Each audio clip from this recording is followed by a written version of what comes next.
Hey guys, welcome back to another Destiny 2 video. Today's video is the first Warlock build of episode Heresy, and it's one that's basically been a staple for Warlocks for a while now, but it's a build that's gotten a ton of buffs and reworks recently that has made it even better than it was before. As you can see from the background gameplay, we are 30 light under in a Master Nightfall, and this build is absolutely shredding through it. On top of spamming lightning surges, these surges deal 165% more damage. We have constant ability regen even outside of Transcendence, along with having Devour, Amplified, Bolt Charge stacks, Weakening, Volatile, and Jolting effects. This build has become my go-to build for basically any content in Destiny 2, and it's something I know you guys will love. As always, we have a lot to get into, so let's start off on the subclass. Starting off on Prismatic Warlock, for your super, this build really lets you use any that you want.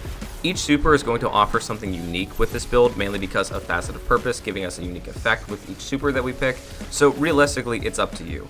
If you want a quick burst DPS option, as well as the newly reworked and buffed Void Overshields, Nova Bomb is kind of the go-to in my opinion, but besides Nova Bomb, you can really go with any of the other ones here. If you're looking for a build that has more super spam, stuff like Storm Trance or Winter's Wrath are both good picks, just because you can get them back so quickly with this build based on the super regen changes, and again, stuff like Storm Trance is going to offer you another way to get stacks of Bolt Charge, and stuff like Winter's Wrath is going to give you stacks of Frost Armor for better survivability. So again, you can really use any super with this build. I personally just like Cataclysm Nova Bomb just for high burst DPS and having that nice Void Overshield. For your abilities, go with Phoenix Dive. It's not that something like Healing Rift or Empowering Rift would work with this build, but because of the aggressive nature of this build, Phoenix Dive is really nice to have an immediate health regen option that's a lot faster than putting down your Healing Rift. On top of this, go with Arcane Needle for your melee, simply because you get 3 melee charges with this build, maximizing the amount of times that we can actually use our Lightning Surge melee. For your grenade, it's realistically up to you for which one you want to invest into.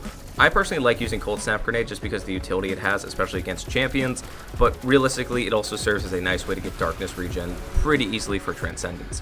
However, with that said, you can use any grenade with this build, there's no limitations to it, especially in higher difficulty content, or if you're doing stuff like solo flawless dungeon runs, you can absolutely use something like Healing Grenade to keep yourself alive. Next up are the aspects, and the first one is Feed the Void. In short, Feed the Void gives you Devour when you get an ability Final Blow, and anytime you get a kill while Devour is active, you get a bunch of health regen, as well as having improved grenade energy regen.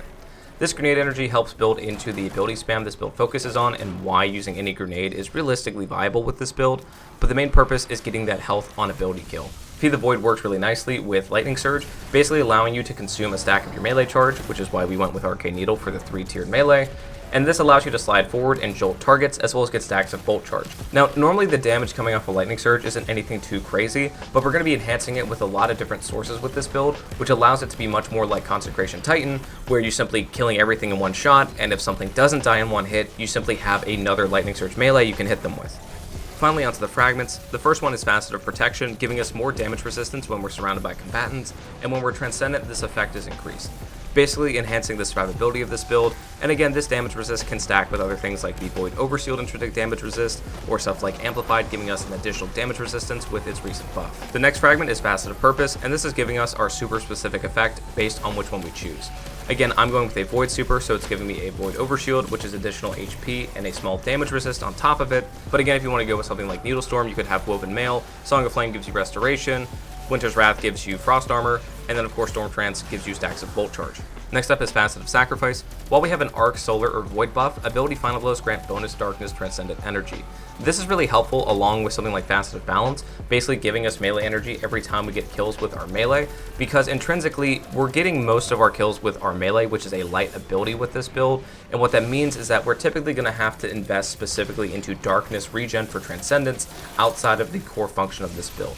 These two mods help not only spam melees more often, but also get more Darkness energy off of those melee kills. And with this build in particular, we have constant Devour, Bolt Charge regen, and Amplified with this build, as well as having occasional Void Overshields, so we can always have some kind of light-based buff for this subclass, allowing us to get a ton of Darkness energy off of these Lightning Surge kills. And the final fragment is Facet of Courage, allowing our Lightning Surge to deal 10% more damage to any enemy that's affected by a Darkness debuff.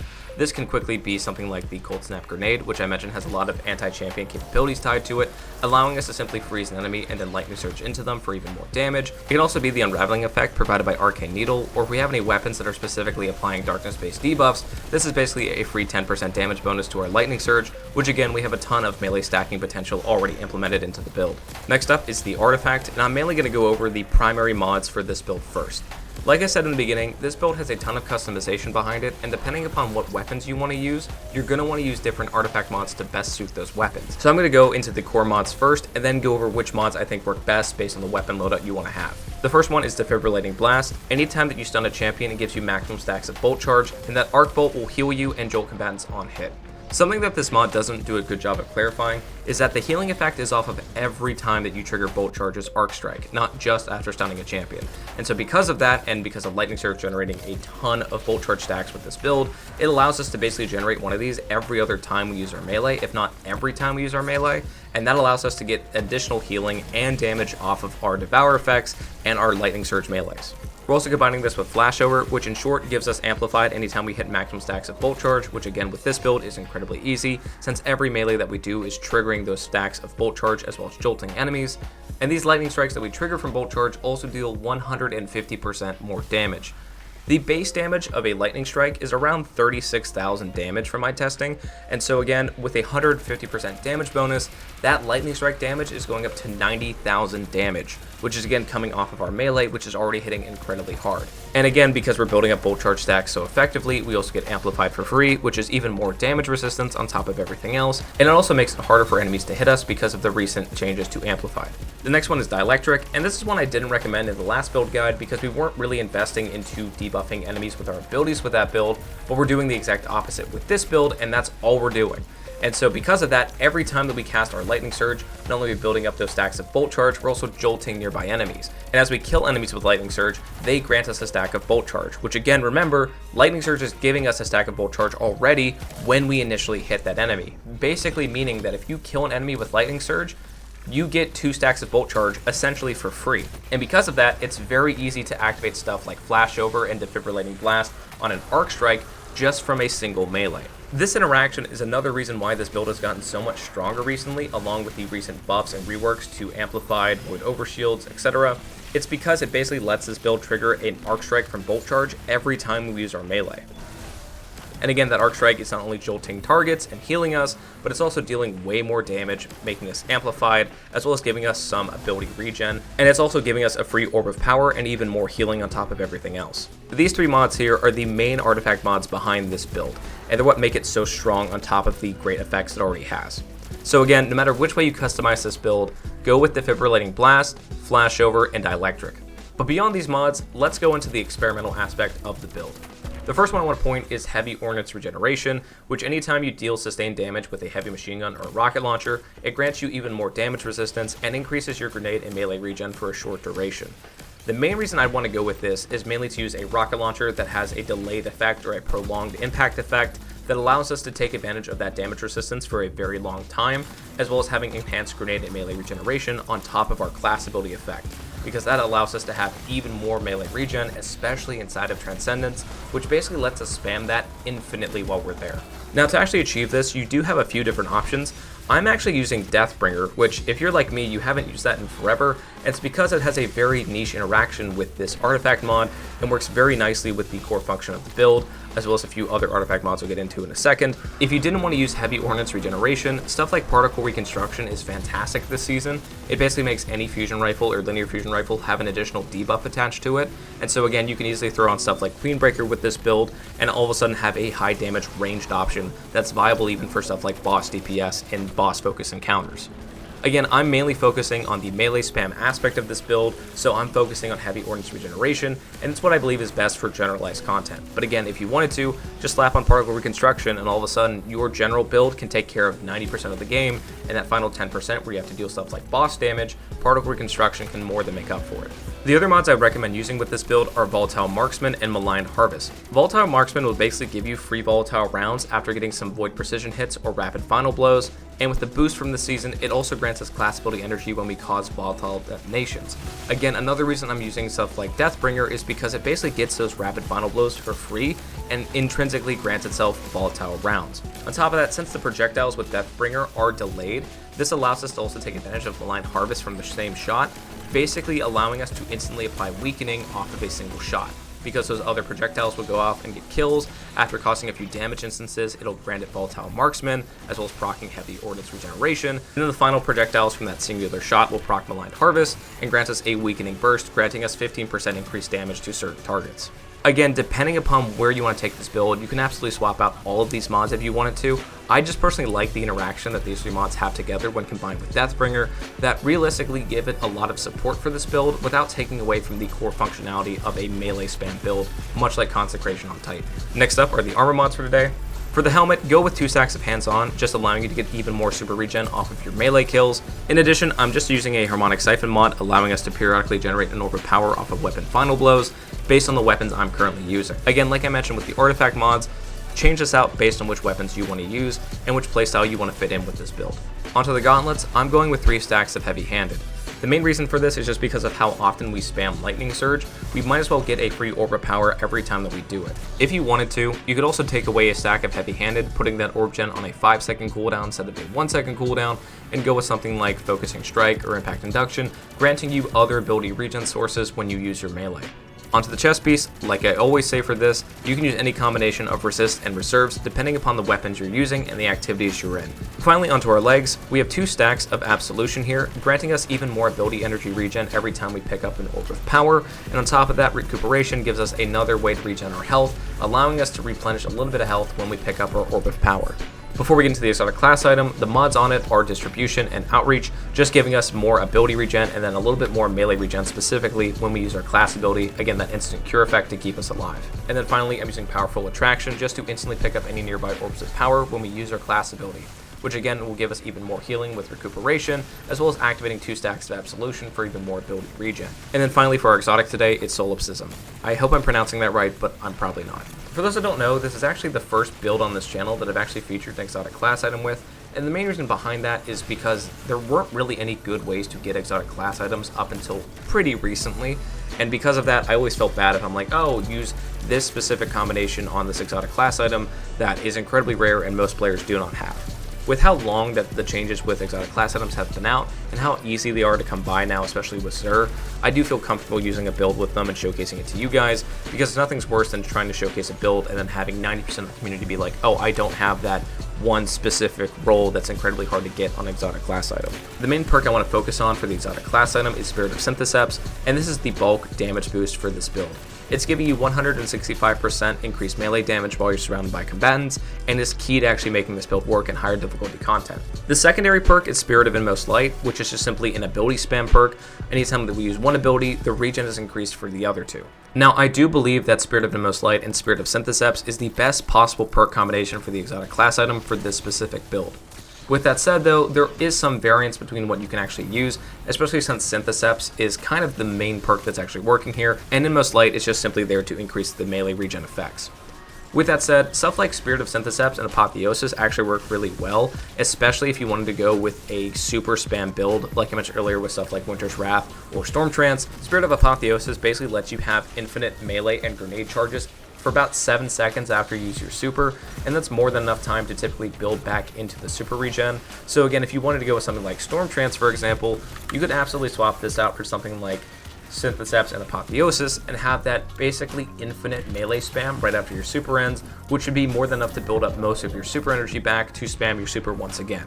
And again, with Transcendence on Prismatic, you can basically have a function where you're popping your Transcendence effects. When Transcendence ends, you're popping your super. When your super ends, you're using your abilities to build back up Transcendence, if not your super again. The other one I found pretty nice is Spirit of Necrotic, basically causing damage ticks over time when you deal damage with your melee. Again, it just happens to be that in lower difficulty content, our Syntheseps perk is basically one-shotting with Lightning Strike, and so you don't really get to take advantage of the effect of Necrotic. And in higher difficulty content, Necrotic just simply doesn't do enough damage for me, but it is a very fun build if you wanted to use it. On top of this, you could also go with something like Spirit of Assassin and Spirit of Syntheseps, again getting that increased melee damage, as well as having invisibility off of melee kill. I just found that the ability regen wasn't really to my liking with this build, so again, I'm going with Inmost Light and Syntheseps, but you can make a lot of different builds as long as you just have Syntheseps active on an exotic class item. Before we get into the weapons, I briefly want to touch on the stat distribution with this build. Again, number 1, tier 10 resilience. No matter what you're doing, you should always have tier 10 resilience in PvE. It is life-changing. Please, no matter what class you're playing, what setup you're playing, what build you're using, if it's in PvE, have tier 10 resilience. Besides that, it's realistically up to you for which kind of build you want to use. Again, I'm not really focusing on my super build with this, and so because of that, I really don't feel that there's a big need for stat investment for intellect, especially since this isn't a super spam build. And so I'm mainly focusing on my grenade and my melee because that's the primary things I'm actually spamming. And then secondary to that is our recovery stat, enabling us to have a faster class ability regen. With that said though, if you're going with a more super spam focused version of this build, again utilizing something like Storm Trance instead of stuff like Nova Bomb like I am, you would want to invest more in your intellect just to bring up your base cooldown dramatically. And so because of that, instead of investing in your grenade or melee after your resilience, you might want to invest in your intellect instead. And then finally, the weapons for today. As far as the weapons I'm using, I'm primarily going with Deathbringer. And you might be curious why, and let me get into this real quick. So I needed to have a weapon that could deal a ton of AoE void damage to proc volatile and weakening effect very easily without having a lot of commitment from me.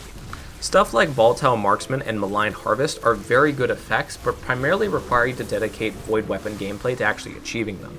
And because of that, I didn't want to use a void weapon, say for example stuff like Choir of One or Graviton Lance, which would be very strong with that combination, but would take away from the melee spam of this build. So I needed a void weapon that was very easy to use and kind of a set it and forget it type weapon to take advantage of those effects.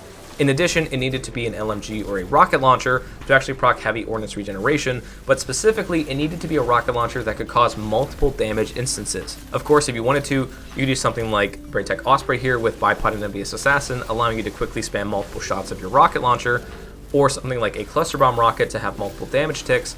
But Deathbringer works fantastic because of the delayed projectiles and the multi-projectile detonations allow it to take advantage of all its effects off of one shot. And theoretically, you can proc Volatile's effect and then proc the weakening effect and the weakening burst all off of a single hit. So what Deathbringer actually does is you basically fire this thing above a large group of adds, and then as the projectiles rain down, they'll slowly get multi-kills, which will proc volatile rounds. These volatile effects will then cause volatile to be applied to enemies.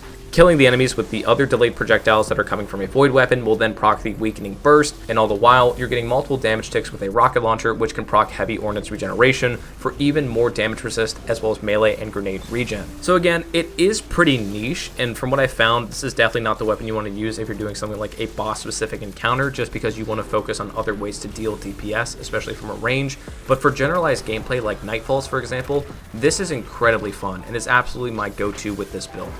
You could always use something like Tractor Cannon, which is kind of a staple on melee builds, especially stuff like Consecration Spam Titan, which this is kind of replicating with this build. But in addition, you could also use stuff like Legend of Acres, for example, being a Trench Barrel shotgun. Lightning Surge is a very easy way to commit to actually proccing Trench Barrel without having a lot of danger associated with it. So you could Lightning Surge into a big group of enemies, and if anything is still alive, you have Trench Barrel activated on Legend of Acres, and then you can just turn around, shoot them point blank, and it'll basically just instantly die. For long range, again, you can go with stuff like Queenbreaker, which I already talked about earlier, has particle reconstruction with this build, allowing it to deal a ton of damage by having its own intrinsic debuff. With its catalyst, Queenbreaker also gets rewind rounds, which basically lets this thing shoot for a very long time, not only having incredible DPS with the artifact mod and the intrinsic buffs it's gotten, but also having a ton of TDO potential. So for more generalized gameplay, again, Deathbringer or Legend of Acreus or Tractor Cannon, and for boss-specific setups where the boss might just be a very far distance away, or you're just not really able to get in close and melee them, stuff like Queenbreaker just works perfectly fine with this build. Besides those specific weapons though, pretty much any other combination works fine. Again, that's the nice thing about this build is the sheer customization you can use. If you want to build into darkness stacks very effectively, again, stuff like Lost Signal is just very, very easy to use and builds up darkness stacks incredibly quickly.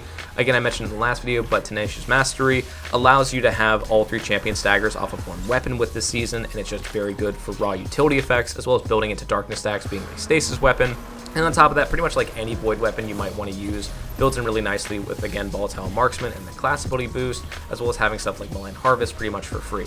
So again, a void weapon can act as a simple boost to your class ability regen, which again feeds into your other ability regens, as well as having free volatile effects and weakening effects for this build. But all in all, guys, that's the build for today. Like I mentioned, this has kind of become my go-to Warlock build for this season, and I'm sure if you guys use this build for yourself, you'll understand why. Dim link is down in the description below, and feel free to let me know in the comments what you thought of this build for today, as well as any future build guides. Next video is a hunter build, so stay tuned for that in the near future. I'm sure you guys are going to love that as well. As always, thank you guys so much for watching. I greatly appreciate your continued support in these videos, and I'll catch you in the next one. Thank you so much, and have a great day.